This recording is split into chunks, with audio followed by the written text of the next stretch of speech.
We are live for a new episode of the Electrek Podcast. I am Fred Lambert, your host, and as usual, I'm joined by the publisher extraordinaire, Seth Wintraw. How are you doing this week, Seth? I'm good.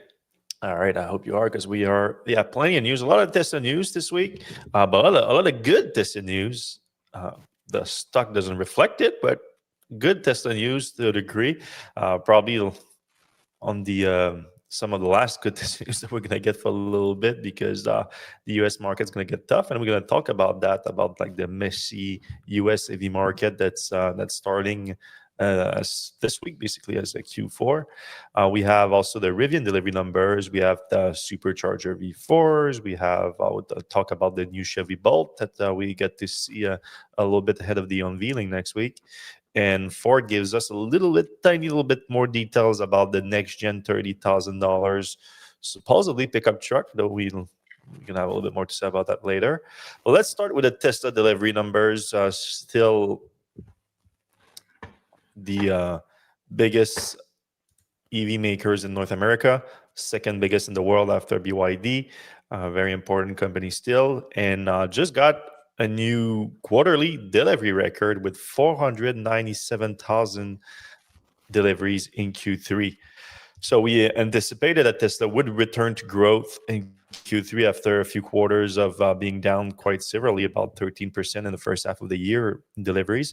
But with the end of the tax credit in the US, demand being pulled forward into Q3, it was going to be a good quarter. Now it is a beat. It is more than anyone expected, but the entire estimate situation was very confusing. So technically, Tesla released its usual company compile analyst consensus at 443,000 units, but that was like very wrong, and no one expected that. A lot of these analysts hadn't updated their estimates for months, so they were completely inaccurate. If my own analyst consensus compile consensus estimate of consensus delivery estimates, most of them were between 460 and 490,000, with some of the more accurate ones being closer to 480,000. Now Tesla announced 497,000, so it's still a beat on that, but not as crazy as a beat as Tesla indicated with their own company compile analyst consensus.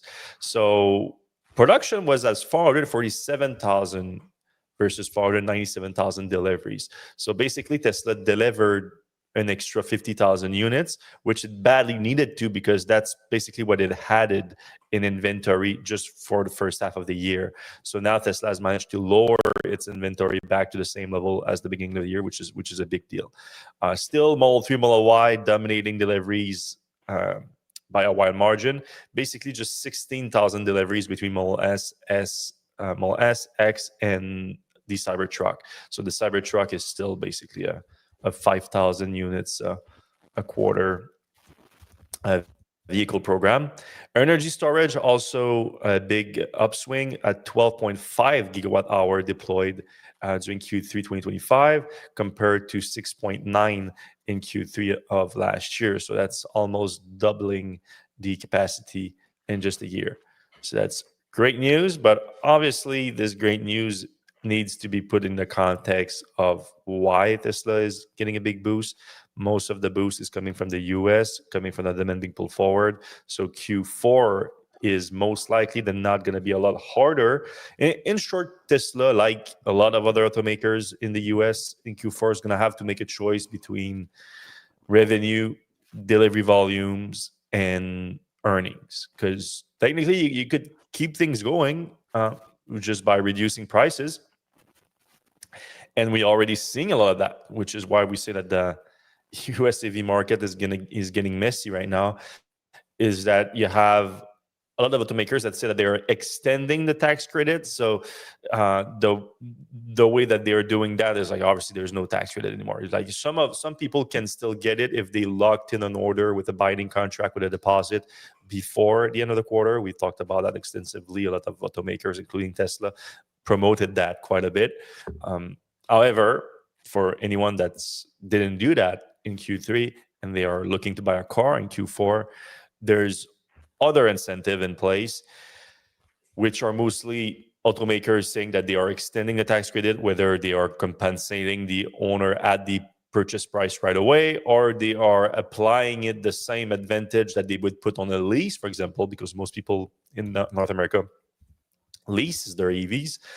They would, keep the same down payment and monthly premiums as they would if the tax credit that the automaker gets normally was getting when someone would lease a car.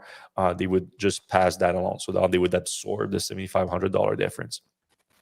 You're seeing a lot of that. We're going to talk about some of them later on. Tesla has not done that just yet. They actually have passed on the cost of their leases to the buyers, to the lessees, and they haven't changed their prices, their straight up prices for financing and in cash purchase. So I would expect some things going on in the coming weeks, because right now Tesla is probably enjoying the fact that they locked in a bunch of orders in Q3 with the tax credit, so they're going to deliver that in the coming weeks. But I would doubt that they have more than a few weeks worth of order for that, and then it's going to be back to trying to find ways to to get people to buy their cars. And the back button is giving me issues again. Yeah, go back here. All right, moving on from that, we had the new affordable stripped down Model Y that was spotted for the first time on camouflage, or mostly on camouflage. So you see here cheaper looking, I should say, aerial wheels. The front light bar has been replaced with just the headlights. The glass roof can look like a glass roof on top, but there's no glass roof anymore. There's here is it in real life rather than rendering. So it doesn't look bad from the outside. Looks maybe a little bit more like bubble-like in the front than without the light bar. It kind of looks a little bit more like the Model 3. A little bit, yeah. At least in the front. So I think so. It looks like a light bar in the back, but I think there are no light bar either. I'm not 100% sure on that. And what do we know about specs, and what do we think about specs here? So there was a leak this week that claimed that Tesla had some of more. Well, we already talked last week about some of the features that's been removed, like the textile seats now, a lot of cheaper material in the inside, remove all of the some of the ambient lighting, the rear passenger screen, a lot of that has been removed. But in turn, the biggest unknown really at this point is going to be the range and and the price. Now, the leak this week was supposedly within Tesla's configurator firmware, which, if true, would point to Tesla launching this vehicle very soon, including the fact that it was spotted on the road mostly on camouflage. And that would make sense, honestly, because I expected Tesla to be waiting for Q4 to launch that vehicle, because Q3 there was going to be no diamond issues. That was clear. So Q4, a lot more diamond issues, a cheaper vehicle, obviously making all the sense. Now, the leak was talking about a $40,000 based on the configurator, $40,000 starting price, which I think is too high. I mean, it might be true, like they Tesla quickly removed it, but we've seen sometimes Tesla just throwing placeholder numbers on that configurator update. So it's not confirmed. If it is 40,000, I don't think it's going to sell very well. I don't think it's going to be similar to the situation we've seen with the Cybertruck when Tesla launched that stripped down rear-wheel drive Cybertruck, and for $10,000 less than the all-wheel drive. If you're already paying 48 or whatever, you know. 45, you can get like a decent, a way more decent version. Right. So, and you have the Equinox. Like you can go with the Equinox. You can go with the Ioniq 5 at that price. Like there's other options that will have more features than this. It's going to be less of a stripped down vehicle. I think Tesla needs to aim closer to like 35, 30, 36, 37, like 37 max. I think that will start making a bigger difference. Like when you're closer to a $10,000 difference. You think it's possible that they did this on purpose? So everybody's like, oh, it's going to be 40,000. And then they come in with like 33 or 34 or something like that. Yeah, it's possible. But at the end of the day, I think this vehicle will mostly cannibalize Tesla's Model Y sales. So that's the main thing here. So I think so. Every $1,000 or so that they can move it will make a difference between like just how much more demand you can have versus how much more we're just like cutting into our own margins by stealing sales from a little bit more profitable version. So I don't think I think the bigger impact would be, for example, in China. I think in China that's going to be a bigger impact from that. But even then, not as big as I think some of the Tesla shareholders would hope, because the competition in that price range is huge in China. Speaking of, with the Tesla numbers, Tesla was still down 8%, roughly 8% in Q4 in China in deliveries. So, the US market is really what's driving Tesla right now.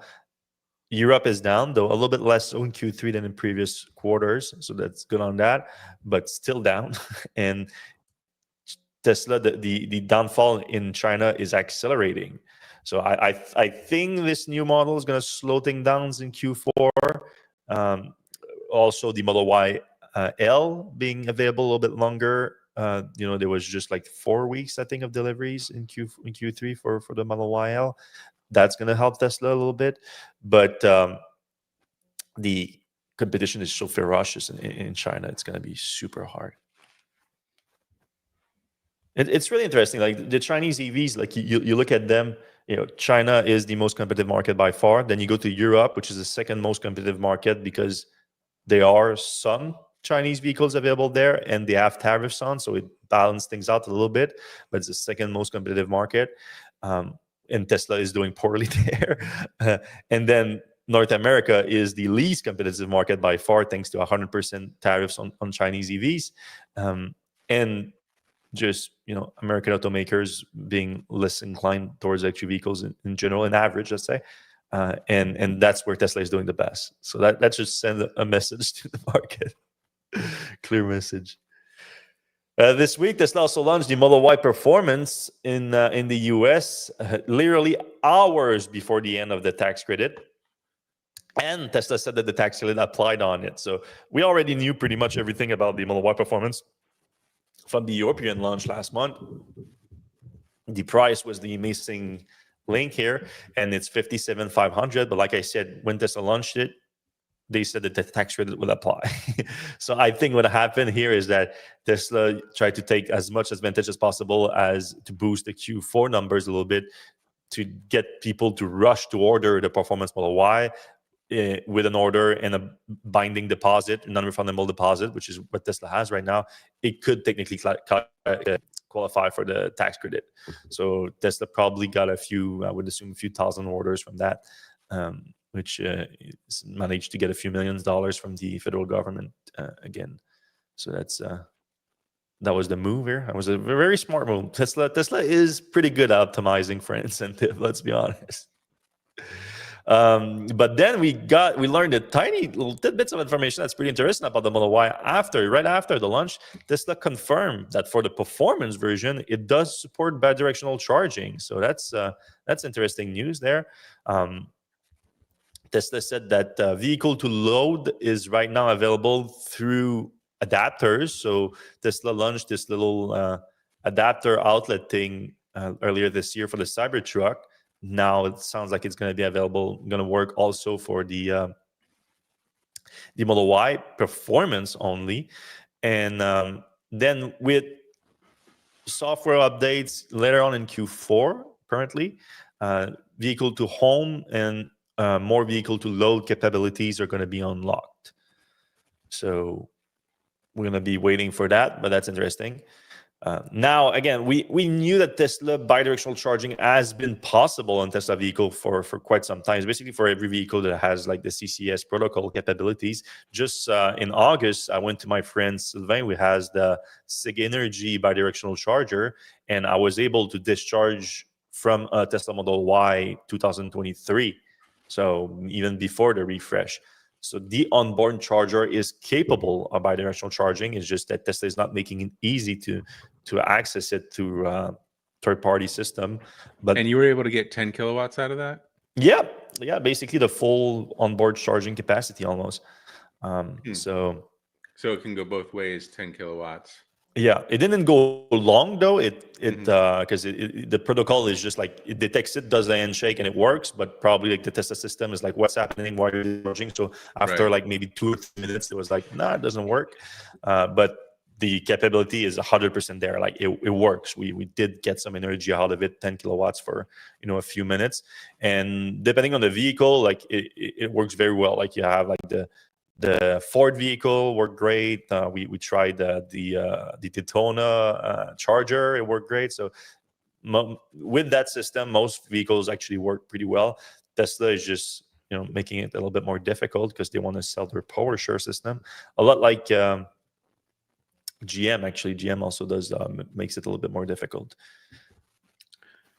Yeah, proprietary doesn't seem like the way to go in this case. Nah, you have to make it like just the regular standard And protocol, there is a which standard. exists. Yeah. Yeah, it exists since 2022. It's pretty easy to adopt. Like, just do it. I know that some automakers are like, yeah, we're like, how does it work with their warranty now? Because our warranty is mileage based and everything. Is like, you have to update that. You have to do it like with a cycle, with a mix of discharging and mileage. It's not that complicated. Still on the Tesla charging front, we have the launch of the first V4 Supercharger station with 500 kilowatt capacity this week. So that's big news. And it's a bit confusing for a lot of people because technically V4 Superchargers, Tesla has announced like deploying them for a few years now at this point. But it was a confusing rollout because while the V4 post, the charging stall, has been installed and launched for years, the main difference with that stall was just a longer charging cable. Some of them had the credit card payment system and everything, but the charging cable was really the biggest change. It's much longer, which is a lot easier for non-Tesla vehicles that have the charging connector, that's charging port being located at a different location than on the Tesla vehicle. But at the time with V4, Tesla has announced that it would be a 500 kilowatt system. And that wasn't the case because for the higher power output, you needed the cabinets. So the way that, I don't know, there's a picture here. So that's the charging post, the V4 charging post, but that's not where the power comes from. The powers come from the cabinet, which is here. It's installed a little bit further out than the post. So that's where you have all the different chargers linked together that takes the AC power and converts it to DC to send it through the post and through your car battery system. Did I see that you had the Elon tweet where he said, "What are you referring to? A toy?" Yeah. So in So context, finally, like this is what, almost 10 years later. almost 10 years. So in 2016, when Tesla started talking about the V3 supercharger, so Tesla was deploying V2 at the time. So V1, I think, lasted less than a year, like a year or something. Tesla quickly went to V2. V2 was 150 kilowatts and everything. And then V3 was started to be talked about in 2016, to be launched in 2017. And then I casually asked Elon, what are you aiming for in terms of power output for V3? And I mentioned 350 kilowatts because some other companies were starting to deploy 350 kilowatts at the time. I think ChargePoint was the first one to do so and everything. And Elon's answer was a mere 350 kilowatts. What are you referring to? A children's toy? So this makes it clear. All right, V3 is going to be a lot more than 350. And then it wasn't. V3 was capped at 250 for the longest time, a good 100 kilowatts below. And then V4, when V4 station, like V4 with V3 cabinets came out, just earlier this year, Tesla boosted the capacity to 350 kilowatts or 325 kilowatts that they boosted it. Again, just Still for the not a toy. Cybertruck. So the thing to get into the context that's important here is like Tesla's limitation are at the car level. So a lot why the other operator went with higher peak charging capacity is because a lot of non-Tesla vehicles are capable of over 250 kilowatts charging, 400 kilowatt charging. We've seen with some vehicles. So they had to deploy the capacity. Tesla had nothing. Then they had a Cybertruck, which they said was able to do 500 kilowatt charge. At one point, they said it was able to do 1 megawatt charging. We've never seen that, but 500 kilowatt. Then after that, but Tesla didn't have anything to do it. Didn't have the chargers to do it. So V4 was supposed to be that. And this week in Redwood City, California, Tesla deployed the first full V4 supercharger stall and cabinet, and they showed the Cybertruck charging at 500 kilowatts. It was literally at 0 miles. It had a completely depleted battery pack, and it was able to charge at 500 kilowatts. So that's awesome. That's very impressive. It now says a 35 minutes 0 to 80% charge. So that's really good. Probably means something like a 30 minutes 10 to 80, because 0 to 80 is not really a useful metric, because you will ideally you're not at 0%. Yeah, 0 is no good when you arrive at the station. So yeah, it's not the ideal, but we need to see a full, obviously, charging session. But 30 minutes 10 to 80 is excellent. It's very good. And now it's going to be mostly useful for non-Tesla EVs at the Supercharger V4, because most of all other Tesla vehicles are going to be capped at 250, and the Cybertruck is, there's not that many Cybertrucks out there, so it's mainly good news for non-Tesla EV owners for now. So. Yeah, especially like the big, GM Silverado types. Yeah, exactly. That's going to be very useful for them. We'll see though with the adapters though, how does it work exactly in terms of cap capacity. But with the new NACS version coming out next year, and so I think that's going to be Tesla is going to be I think Tesla's best product right now and going forward is going to be a supercharger network. Like Tesla is going to be a big seller of electricity in North America. I think that's going to be. We're seeing the EV sales going down. Well, not this quarter, again, the last quarter, I should say, but in the future, I think it's going to keep going. But Tesla keeps delivering a ton of energy to a supercharger network. They have their energy storage products are doing very well. And the next news is Tesla is reviving its solar business, of all things. So for those people that haven't been following, we've reported on that extensively, but Tesla solar. And I want to give an important context here, because Tesla acquired its solar business through Solar City, which was a controversial move because the company was failing, and Elon Home was the biggest shareholder in the company. His families were in charge, like his cousins were in charge of the companies. His cousins were really invested in the company, and it was failing as a company. And Tesla bought it overpriced, a lot of people think, and Tesla shareholders sued Elon and Tesla over that, and in 2024, the lawsuit, almost a decade later, the lawsuit was resolved, and Elon won.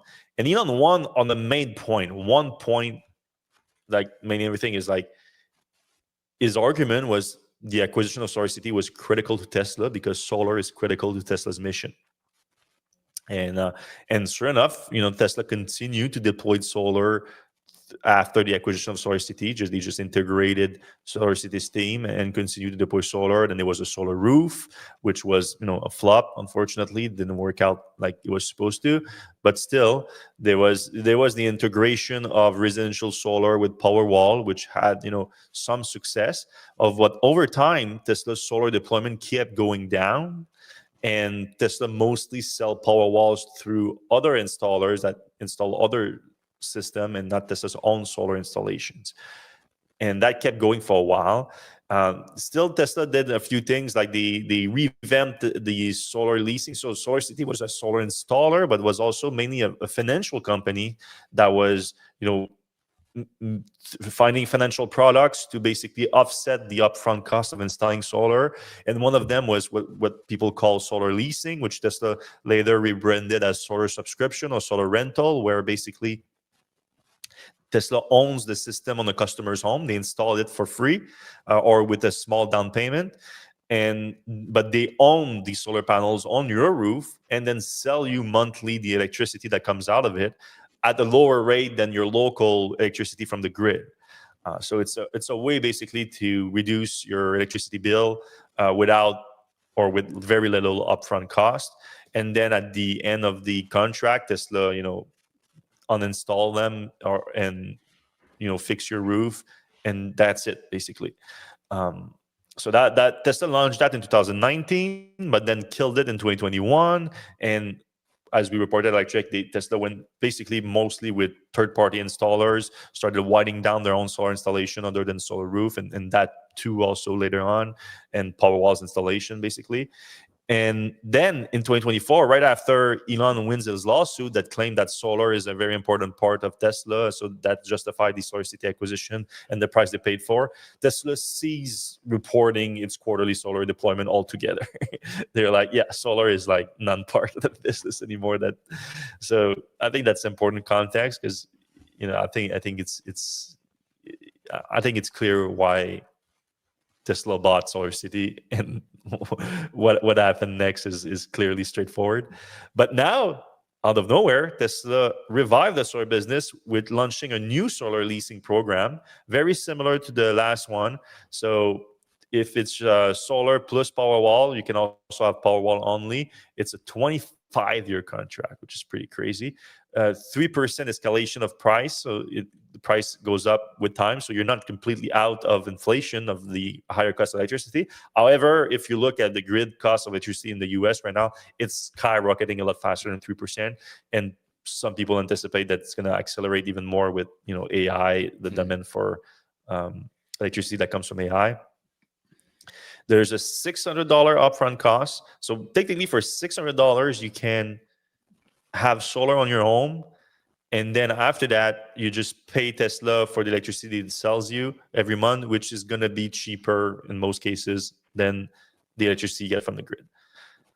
And then at the end of the contract, Tesla remove the system. There's a removal cost applied. Oh, that wasn't the case before. Well, that's a lot, not a good deal then if you have to pay to remove it. Yeah, 25 years. That's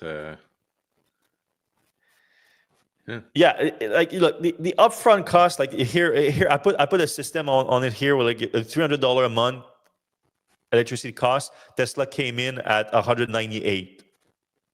So you would save like $100 a month.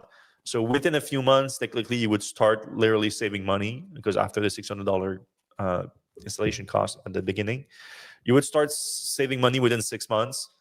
And Tesla says $86,000 of electricity being saved over 25 years. Like, okay, potentially, I would need to look into the exact like cost of electricity that they assume. That was in California too, by the way.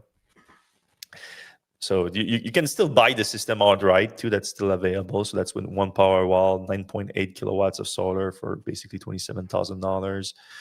There's a discount being applied. I'm not sure why, but yeah, that's the system is $37,000, and you pay $198 a month, but that's for the electricity, not for the system. It's look, normally buying the system outright or even financing it if you can get low interest rates, it's going to be more valuable for you, because then it's added to the value of the house. Panels can last longer than the warranty too. You can still get some decent power out of it after the fact. Tesla is the one that owns the panels after the fact, so the advantage of that. So there is it's an option, but I think there's plenty of other options out there. The most interesting question, I think, is like, why is Tesla coming back now? And a bit to what we were talking about earlier with Tesla's being very savvy about taking advantage of the incentives for electric vehicles, I think it's the same thing. So Tesla saw the big boost in EV sales that they got in Q3 with the end of the tax credit. And the solar incentives are also being phased out over the next year. A bunch of different incentives are going away. So Tesla is like, probably is going to be a big boost in solar from that. Might as well take advantage of that also. And with the solar leasing, it's Tesla getting advantage of that because they own the system that they deploy. They get the credit from that, and then it gives them a big boost ahead of time. And then after that, they just need to maintain the system and sell you the electricity over time. So obviously, I think Tesla is just trying to get more incentive. They seem to be, so two observations. One is whenever they don't want to, like whenever something's in bad shape, they stop reporting on it. For instance, how many Cybertrucks did they sell last quarter? No idea. No Well, idea. we have a pretty good idea, but I mean, not from Tesla.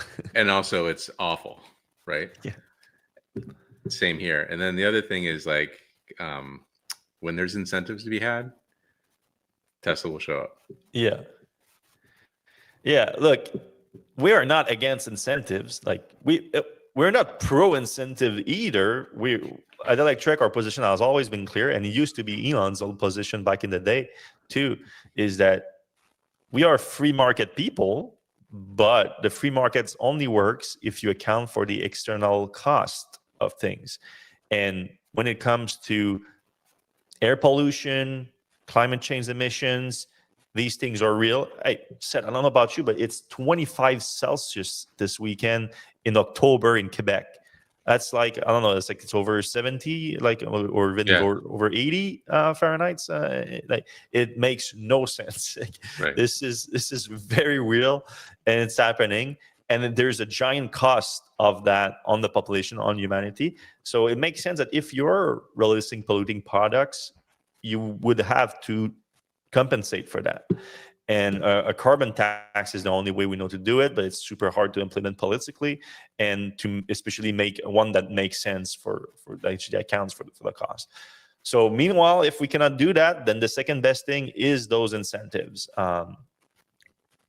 But those incentives are often more than not like just been taken advantage of. So it's whoever is like the best at taking advantage of that is going to succeed, and Tesla is incredible at it. Let's be honest. All right, moving on. We have some Rivian numbers. Oh, by the way, we have like five more news articles that we're going to discuss, and then we're going to jump into the comment section. So if you have questions for us, you can put them in the comment section right now, whether on YouTube, on X, on LinkedIn, on Facebook. We're live everywhere. You can put your comments with your questions about any of the topics we're discussing today, or any other topics in the EV or renewable energy world that you want to take on, and we're going to get to it in about 10 minutes, 15 minutes. So Rivian announced that they delivered, where's the delivery numbers here? It produced 10,700 vehicles during Q3, and it delivered 13,201, which was just over the expectation of 13,000. Basically, they beat it by 200 or something vehicles. And it basically narrowed the range now with just Q4 left, that they think they're going to deliver 41,500 to 43,500 vehicles in 2025 as a whole, which is down from 2024, by the way. But we expected that. There's been a lot of changes at the production level at Rivian right now, because we're waiting for this thing here that's being set up in Normal, in Illinois, for the factory to production next year. We're talking about the R2, obviously, coming in the first half of 2026. So a lot of focus is on that right now. And I think Rivian is one of the other one that are putting discounts now that the tax credit Q3 is gone, and I think they are reducing the APR, the interest rates on their financing, by a few percentage points. So they're already the discounts coming in. With Rivian, couple things. The typical Rivian currently, the R1 buyer is maybe a lot of them are outside of the $7,500 tax credit range already. But also, it's interesting to note that the stock didn't go up too much with the expectations on numbers, because every Rivian they sell, they're losing money on right now. Mm-hmm. Like, you kind of want to see Rivian say, "Hey, it costs us the same amount to build one as it costs." That would be the kind of news that would shoot Rivian right up. Yeah. But even then, like none of that at this point would have a big impact because I think at this point all eyes are on the next generation, the Right. R2 and everything, because that's where they actually have a good shots at achieving the volumes where profitability comes into play. Yep. We have some numbers from Honda. The Prologue is still doing quite well in North America and the US. So they delivered a record or 4,500 in September alone. Now they're at 36,553.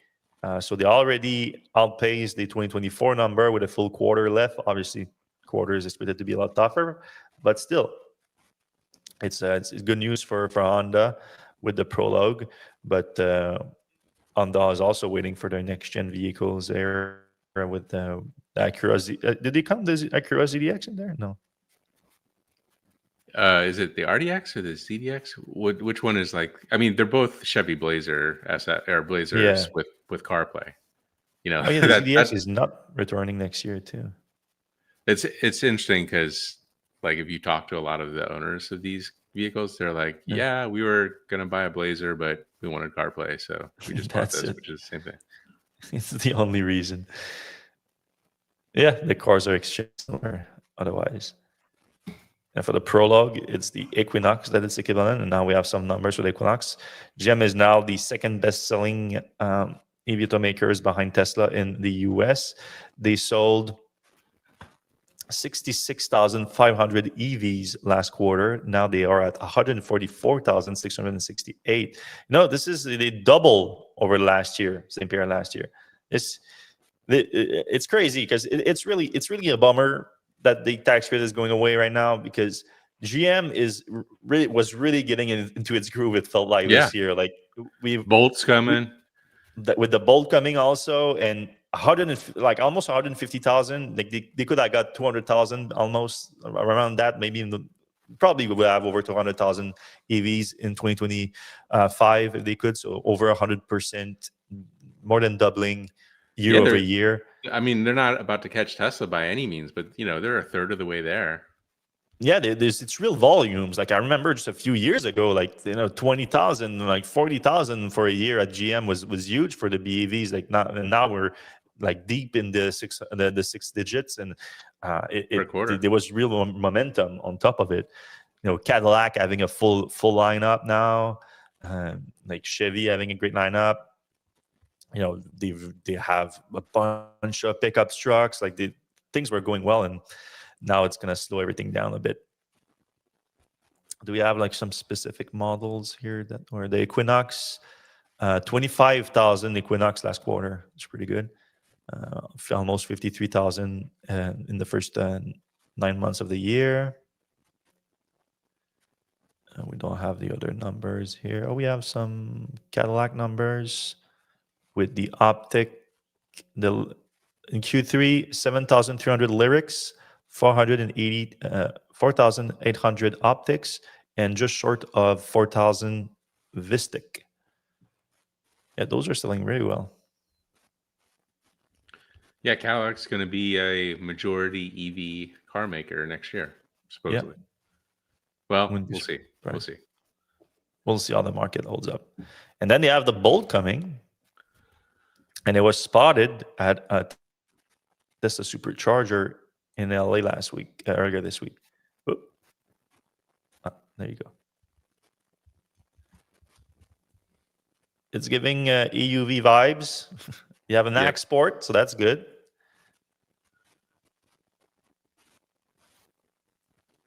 Interesting color. What do you think, Sid?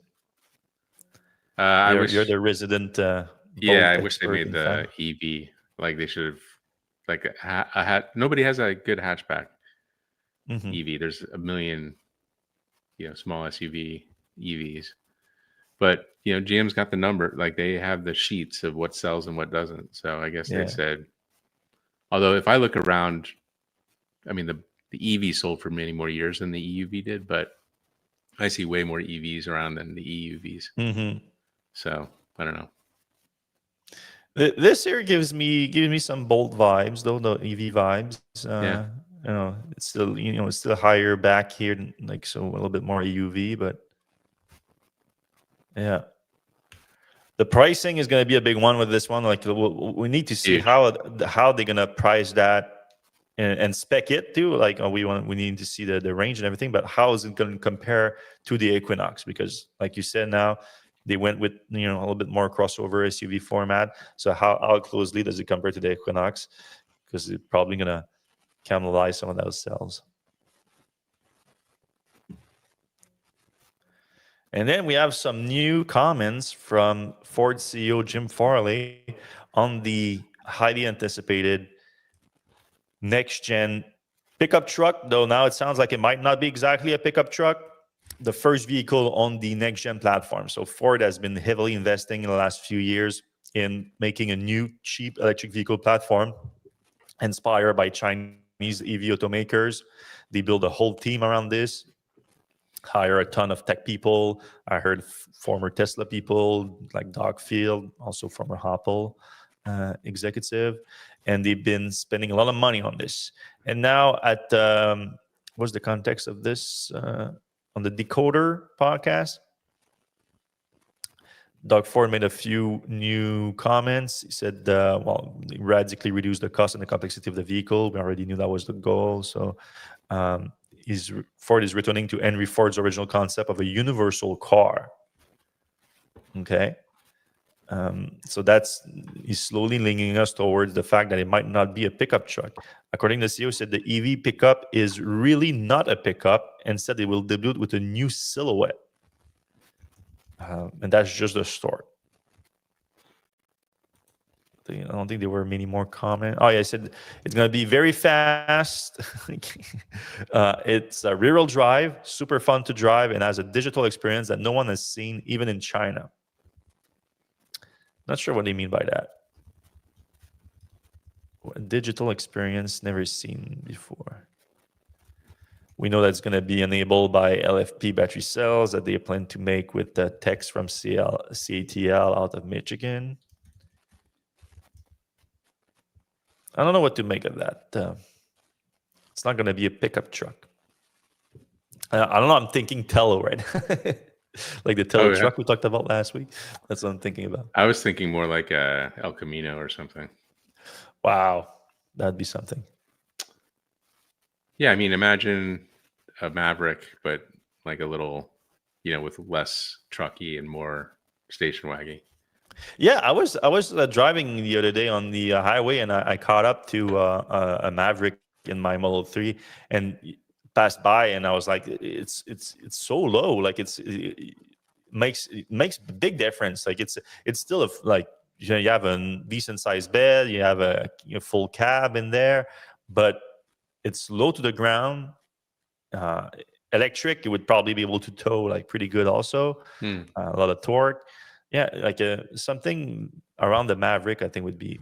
Yeah, and the Maverick hybrid ones, I think they get 40 something miles per gallon. So it's not crazy. Efficient. Yeah, it's efficient. Yeah, you put an all-electric powertrain in there with some of the latest LFP cells that are as close, like basically last year's NMC kind of energy density they're at now.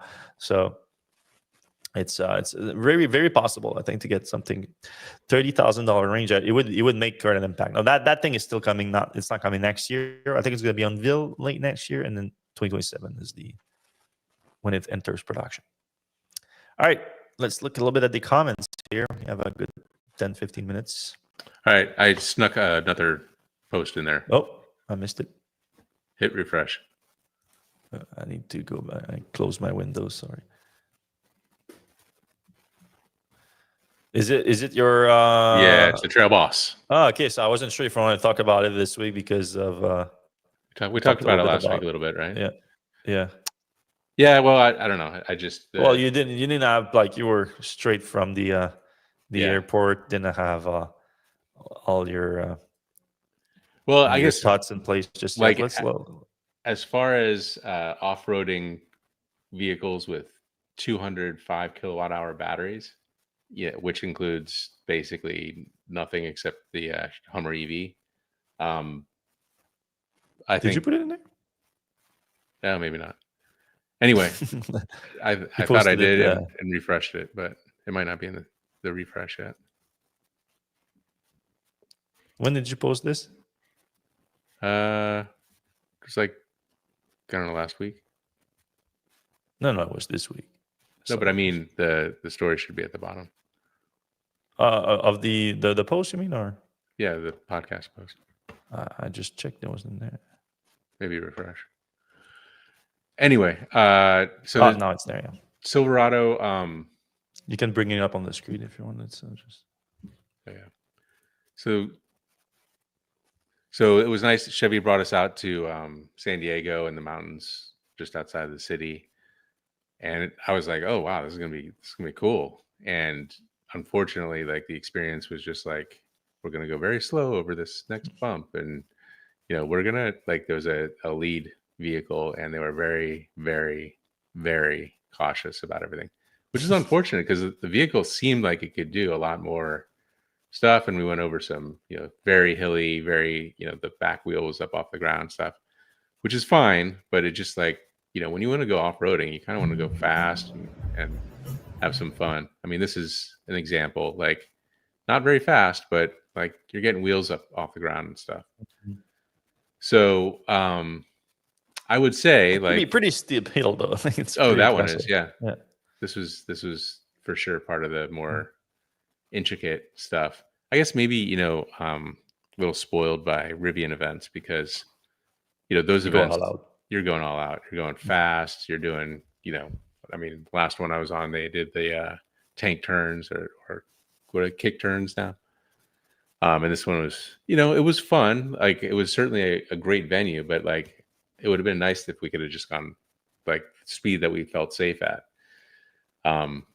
Anyway, that being said, 205 kilowatt hour battery puts this all GM trucks in kind of a class of their own. You can tow for much further. You can tow a lot more. Just all those things that are nice about the Silverados. And then the Trail Boss version can go off road. It's a 2-inch lift, 35-inch tires. The interior has one option. It's black with red trim, very similar to the Blazer SS, which is fine. Like it's definitely an aesthetic. Like if you're looking for, a white version or whatever inside, maybe not. So yeah, I mean, overall, it's a fantastic vehicle. I really enjoy like riding around in those things, even though it seems like a guilty pleasure. Super Cruise is on there. You can trailer with Super Cruise, which is, trailering with that thing is also kind of insane because you forget that you have a trailer, which actually becomes a hazard because like, you just cruise around, whatever, it feels like nothing. Then all of a sudden you make too sharp a turn and you're running your trailer over like a fire hydrant or something. Mm-hmm. So, and the other thing that was nice is like on these events, you hardly ever do any charging.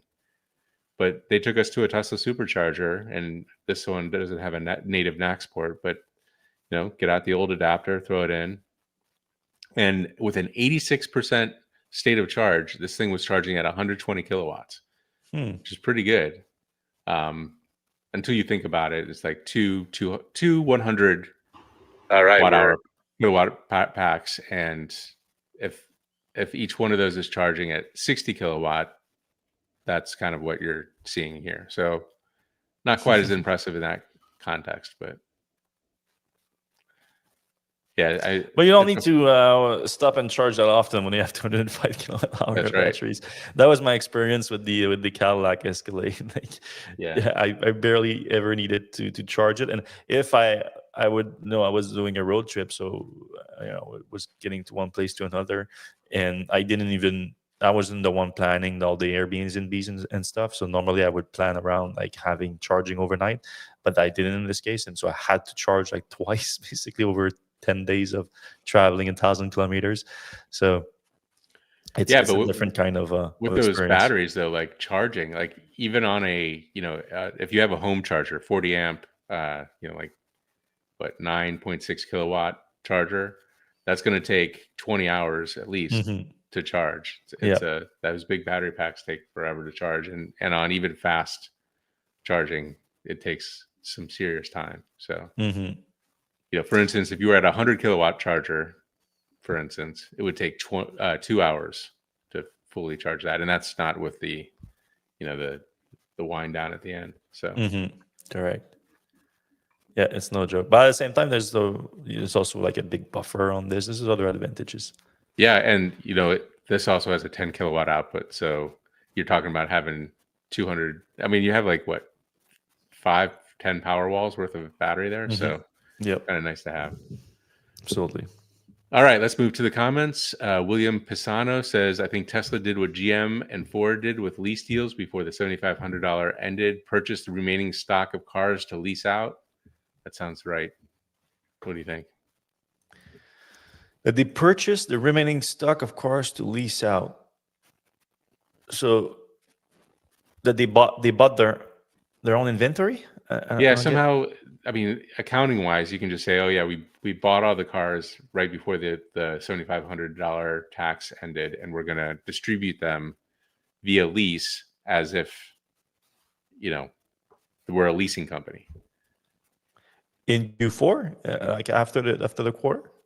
Well, they did it theoretically at the last day of Q3 so that they would get the $7,500 tax credit, and they can distribute them through the fourth quarter. Maybe it's a possibility. Yep, y'all did say they would have a good quarter. Wait, to be fair, it was even better than like I was saying, like 480, 485. There's a few market that are harder to predict that they're getting like decent size, like South Korea, for example. So 497 was still better than I expected. Right. William Pisano says you can still lease in stock. They currently have the Ford GM with the $7,500 probably for the next 3 months. It'll be interesting to see if they do. They have these like one payment leases, and basically they're just selling it to you, and it's just accounting. Carl says, I think the real question is, who are all these uninformed people buying Teslas in the face of Elon's X and Doge behavior? It's baffling that people just don't know they're fueling problems. Not everyone is political. I think that's something important to keep in mind. Like Carl, you sound like someone that's very political, but a lot of people, you don't care about any of that. It's just you talk to them about it, and it's like, what are you talking about? Yeah, and if you're gonna go into the politics of the leaders of other companies, like I'm sure Mary Barra is not like a liberal, like I'm sure there's some problems with like Ford's founder, like yeah, with specifically in the context of the time, yeah, there are a lot of problems with Henry Ford. Right. So yeah. William Pisano, there was a leak of 39,999 for Model Y base, but I will be honest, if Tesla wants a new market share, they need to price Model Y3 for 35 to 37 because you have a Leaf, Bolt, Equinox in that price range. Yeah, I think we kind of talked about that. Yeah, we touched that. It's a little bit too high. 35 would make more sense. In China, they are 30K Model Y3. Tesla is losing money because of competition. Europe has 17,180 miles range EV brand new. I think those are Chinese. All right, Marco, question. With incentive, is in Croatia, cheapest EV is BYD Dolphin Surf. Starts at $16,000. That's crazy, but correct. 11,000 without 25% tax. Geez. Without incentive is 23K. Would EV like that with price like that be popular in USA? So in the US, you 18. So without incentive, it's 18,000 before. So in the US, we do before tax. So it would be 18,000. And I assume that he converted all those prices to US. That's what I assume here. Yeah, I mean the Golf, the Dolphin Surf still gets over like 200 miles of range. I think like 180, 200 miles of range, something like that. I think it would be super popular city EV. Like it would make a ton of sense. At especially some at that point, like price. I remember a time where like everyone was buying like Yaris and things like that. Like it's Hyundai. Like when I was a kid, like your first new car you would get as a young adult Yeah. in your 20s, and before that you would get like a used car, of course. But then it would be cars in that price range that would cost like $15,000. And the BYD's Dolphin Surf is a way better car than those back in the days. So yeah, I think it would be popular. All right, moving on. Carl, charge point operation has been a losing business for everyone except Tesla. Is Tesla vertical production of superchargers the reason they're profitable? Or is it just a lie in creative accounting? No, I think um, no one is. You get economies of scale with Yeah. scale, and no one is making more supercharger. No one is making more charging station than Tesla, but also no one is making more power electronics. Period. And Tesla has been great, and like the inverter system that takes the AC to DC system in the superchargers are either the same one or inspired from the one in the power walls, inspired from the one in the Tesla vehicles, onboard chargers. So they all share the same system, or a lot of the development costs, and then a lot of the economies of scale from building them. So I think it makes sense that Tesla is a lot cheaper building the supercharger station, and then they install them. They are in charge of the installation process to a certain degree. They work with local installer, obviously, electrical companies, but they work closely with them, and they see like, okay, why is it so expensive to deploy them? And they'll tell you for this, for that. All right, let's make one that's like pre-assembled at the factory and then deploy that faster. So Tesla has had a lot of innovation on that front. That it's true innovation. Like you cannot deny that. And you see it now. Tesla is deploying like a terawatt hour a quarter to the supercharger network, something like that. It's absolutely incredible. Yeah, and as you said, they came up with some like really good innovation. Like for instance, Electrify America stations have to be able to work with, there's a screen involved, there's credit card machines, there's all kinds of things that can break. They're huge. The cables are really long. Teslas are just like a little square with a little cable, and everything is done on the back end, and you don't have to, push buttons or. So I think that was smart on their part. I mean, superchargers are game changers. Yeah, they did a really good job. It's arguably Tesla's best product ever. All right, it's the range in the United States is the problem for EV. 300 miles of range so well, where there's a place like Texas, if you drive 1,000 miles, you're still in Texas. Yeah, but at the same time, there are people that just drive in their cities. Like I know, like my girlfriend is a city person, and all of her friends are city people, and a lot of her friends are like they'll drive in Montreal. They will they have their own car, or they use the communauto, that's called, which is like a service, like public cars that you can rent out, that are just in the city. And they will drive in the city, and they're like, "Nah, I don't drive on the highway. I don't get out of the city." Like they're not comfortable with that because they're always driving the city. There's millions of people like that in the U.S. too, and shorter range vehicles would make sense for them too. All right. For comparison, in Croatia, the cheapest Tesla Model 3 starts at 48. Yeah, we're talking about the Dolphin. Why is Electrek so negative on Tesla, Fred? Why? But we're realist on Tesla.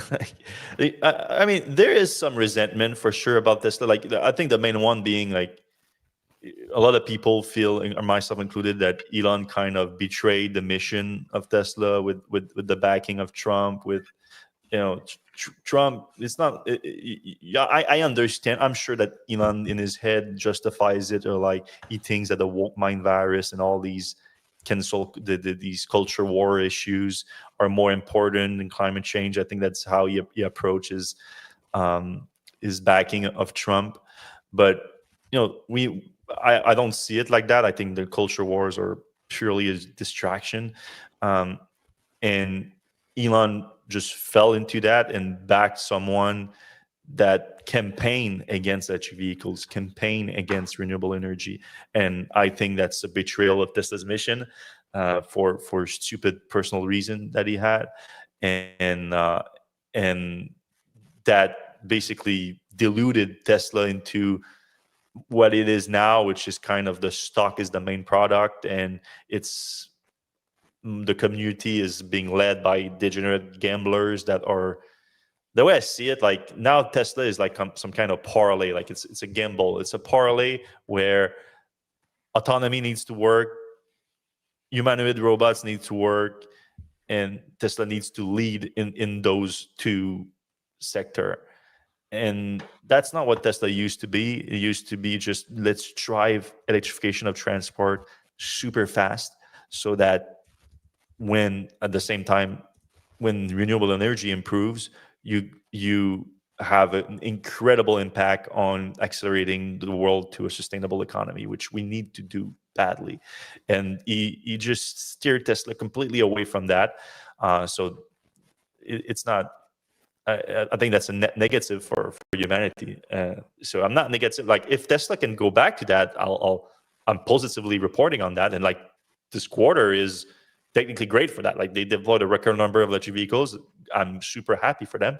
It's just that it's hard to be super excited about that when you know what's coming around the corner, which is and I would say, I would add to that, like, you know, we spend all this money with Tesla, like on our cars and whatever, and that money goes to making Elon wealthier. And what does he do? He spends his money on the most climate negative person and gets that person elected. Like, hey, that doesn't feel great.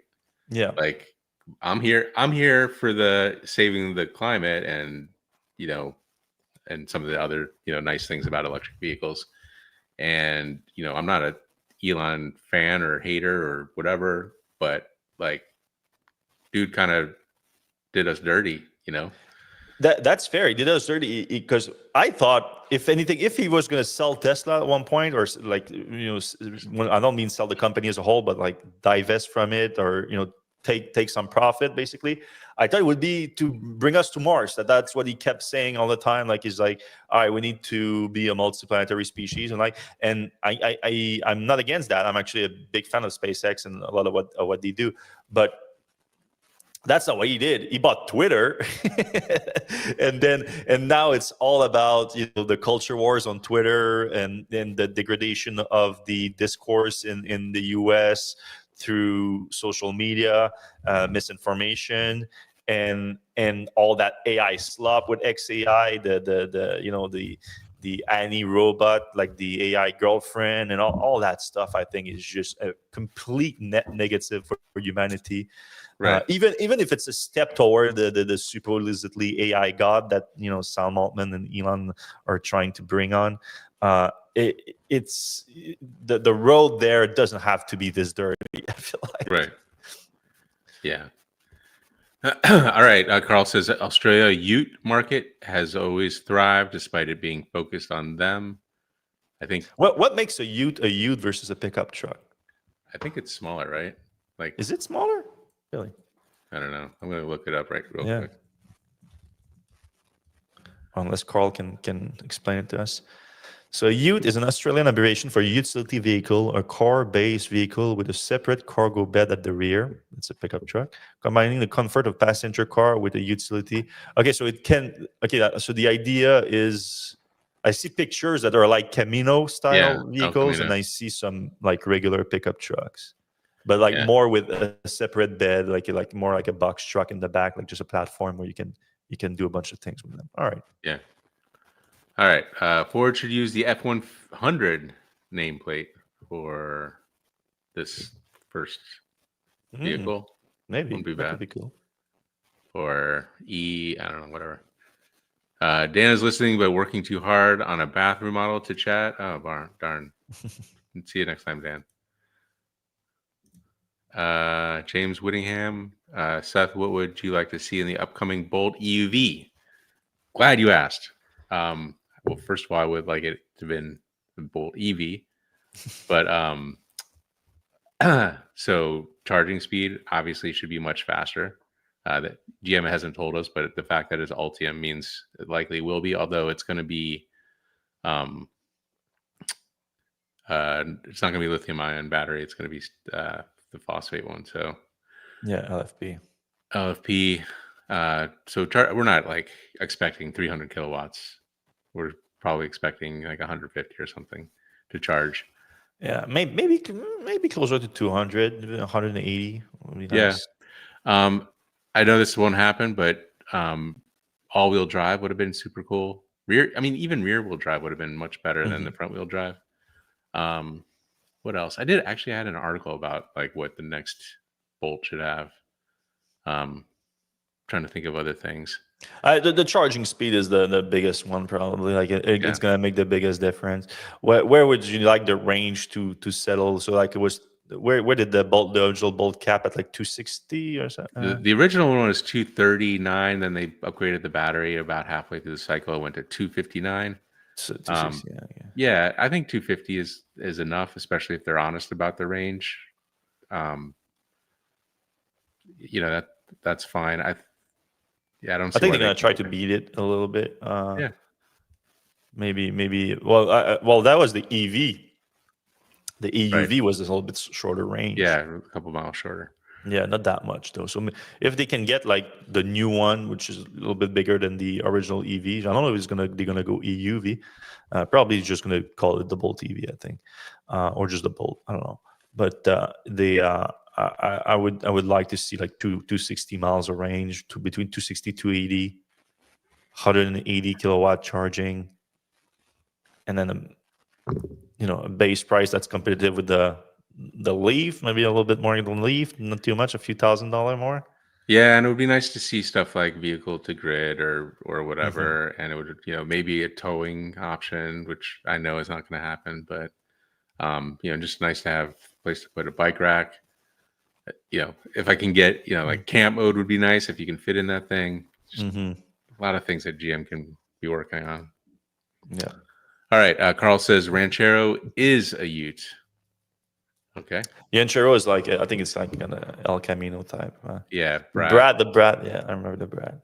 No, I think there's room for that. I think for sure.